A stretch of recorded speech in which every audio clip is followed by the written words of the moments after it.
नमस्कार. आज आहे वर्षाचा पहिला दिवस 2024चा आणि आम्ही आलो आहोत लोणावळ्यामध्ये झोस्टेल प्लस लोणावळा. आणि आम्ही आज सकाळ सकाळ लवकर तयारी करून आम्ही 30ची पार्टी कॅन्सल केली कारण आम्हाला इथे यायचं होतं म्हणून. ओव्हरऑल कसं काय आहे इथे ते सगळं तुम्हाला मी सांगणार आहे, तर चला माझ्यासोबत. एंट्री केल्यानंतर आपल्याला लागतो रिसेप्शन एरिया, जिथे तुम्हाला चेक इन करावं लागतं. तिथला स्टाफ खरंच खूप हेल्पफुल आहे, खूप छान आहे. त्यानंतर पुढे आहेत डॉर्मेटरी रूम्स. प्रत्येक रूम्समध्ये 6 बेड्सची कॅपॅसिटी आहे.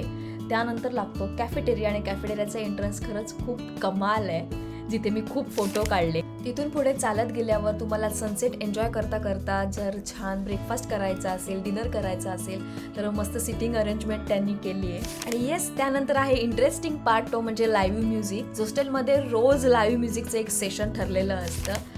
आणि ही आहे त्यांची आउटडोर सिटिंग अरेंजमेंट, जे अगदीच लेक साईड आहे. त्यामुळे सनसेट बघता बघता लेक साईड बसून छान फूड तुम्ही एन्जॉय करू शकता.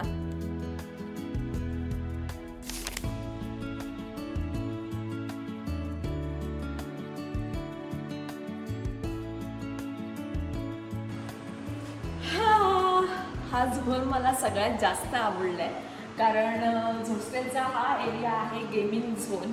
आणि मला जास्त आवडलं ह्यासाठी कारण मी पूर्ण रूम ग्लास रूम आहे आणि समोरच लेक आहे. इथून छान सनसेट बघायला मिळतो गेम्स खेळता खेळता. आणि ते चिल आउट करण्यासारख्या इतक्या साऱ्या जागा आहेत, म्हणजे तुमचा ग्रुप किंवा कोणी छान कपल वगैरे गेम्स खेळता खेळता छान मस्त सनसेट एन्जॉय करतात, छान इथे बसू शकतात.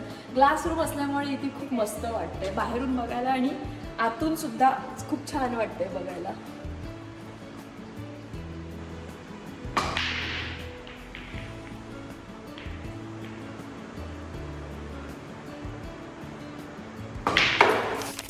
गेम झोनमधून बाहेर पडल्यानंतर राईट साईडला आहे लेकला जाण्याची एंट्री, जिथून तुम्ही कायाकिंगसाठी सुद्धा जाऊ शकता. तिथूनच पुढे गेल्यानंतर लागतात कॉटेजेस. त्यानंतर हा आहे स्विमिंग पूलचा एरिया, जिथे तुम्ही तुमच्या फ्रेंडसोबत छान एन्जॉय करू शकता. पाणी खूपच थंड होतं, पण स्विमिंग करता करता सनसेट बघायची मजा काही वेगळीच होती.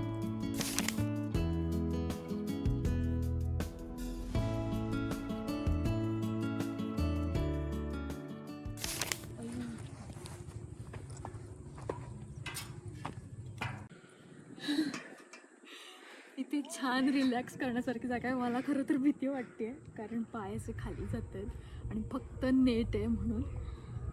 पण लुक ॲट दिस व्ह्यू, खूपच सुंदर वाटते.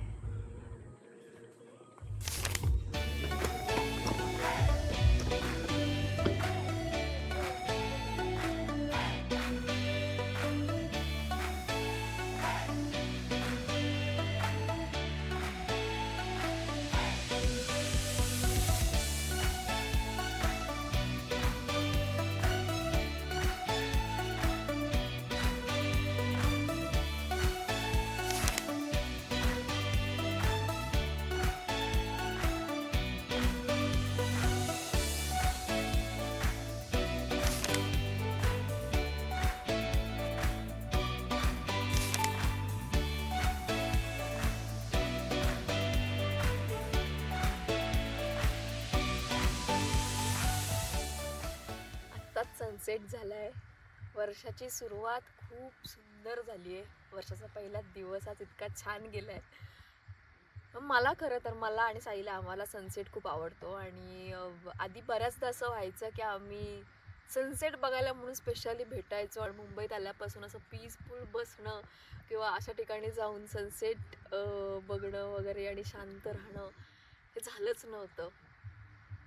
खूप दिवसानंतर इतकं शांत वाटतंय. इथला आजूबाजूचा परिसर पण इतका शांत आहे ना, गाणी ना कसले आवाज, रस्ता तर जवळपास नाहीच आहे. त्यामुळे खरंच कुठेतरी एक मनाला शांती किंवा कुठेतरी एक पीसफुल वातावरणात जाऊन एखाद दिवस राहायचं असेल तर खूपच सुंदर ठिकाण आहे. खरं तर ना हॉस्टेलची वाईबच खूप वेगळी असते, कारण आम्ही हिमाचलमध्ये सुद्धा हॉस्टेलला 2 दिवस राहिलो होतो.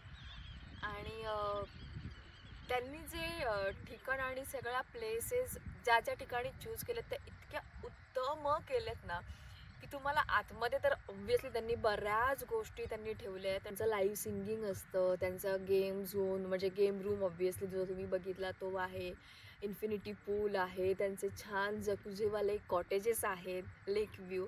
पण अदरवाईज पण ना त्यांच्या प्लेसेस इतक्या कमाल असतात. म्हणजे हिमाचलमध्ये पण आमच्या हॉस्टेलवरून सही आठवते आपल्याला माउंटन प्रॉपर दिसत होते. म्हणजे तिथे राहून पण नाही ना, निसर्गाच्या सानिध्यात राहण्याची त्यांनी ती एक पकड ठेवली आहे, ती इतकी सुंदर आहे. चला, छान सनसेट बघून झालेलं आहे, मस्त स्विमिंग पूलमध्ये पोहून झालेलं आहे आणि आता हवा आहे गरम गरम चहा, जो अत्यंत गरज आहे आता चहाची. चहा पिता पिता मस्त रात्र झाली होती आणि स्टाफने एका येऊन सांगितलं की थोड्या वेळात लाईव्ह म्युझिक सुरू होणार आहे. त्यानंतर मग आम्ही गेलो रेडी व्हायला.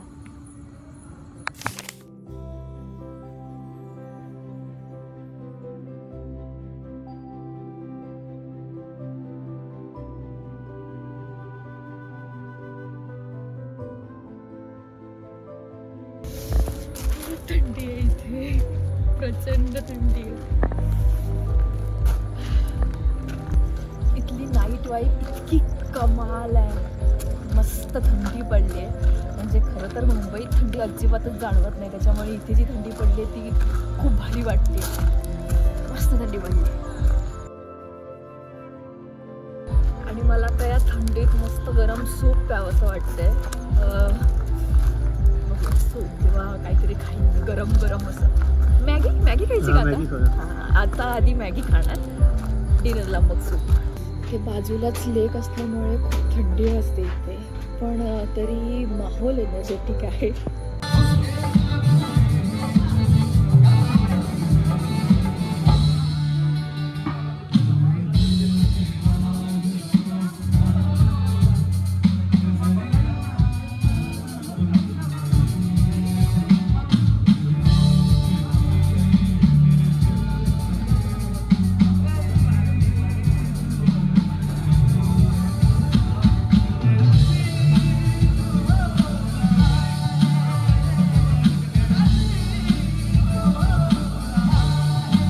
So that's it guys. हा होता हॉस्टेलचा व्लॉग. खूप जणांनी मला मेसेज केले होते कुठे गेलायत, कुठलं लोकेशन आहे. तुम्ही नक्की बघा आणि आवडला असेल तर लाईक, शेअर आणि सबस्क्राईब करा.